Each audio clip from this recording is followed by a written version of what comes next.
আওয়ামী লীগের পতনে বহু বছর পর আবারও বিএনপির সরকার গঠনের সম্ভাবনা বেড়েছে।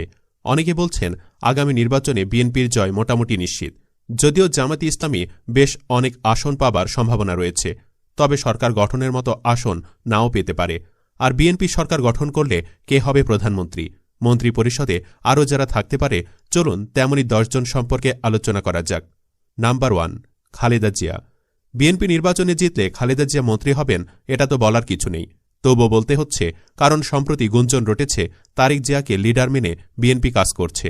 ভোটে জিতলে তারেক জিয়াই হবেন প্রধানমন্ত্রী, তাতে বেগম জিয়ার মন্ত্রিত্ব থাকবে কিনা এ নিয়ে অনেকেই শঙ্কা প্রকাশ করছেন। এত শঙ্কার কিছু নেই। বেগম জিয়া প্রধানমন্ত্রী না হলেও মন্ত্রী পরিষদে ঠিকই থাকবেন, সেটা যে মন্ত্রণালয়েরই হোক, কারণ তিনি 3 বারের প্রধানমন্ত্রী। বয়স হলেও তার অভিজ্ঞতার প্রয়োজন আছে। দীর্ঘ রাজনৈতিক ক্যারিয়ারে খালেদা জিয়া অনেক কিছুরই সাক্ষী হয়েছেন। আল্লাহ সহায় হলে আগামী নির্বাচনেও তিনি ভোটে জিততে পারেন ও কোনো না কোনোভাবে তো মন্ত্রী পরিষদে থাকবেনই।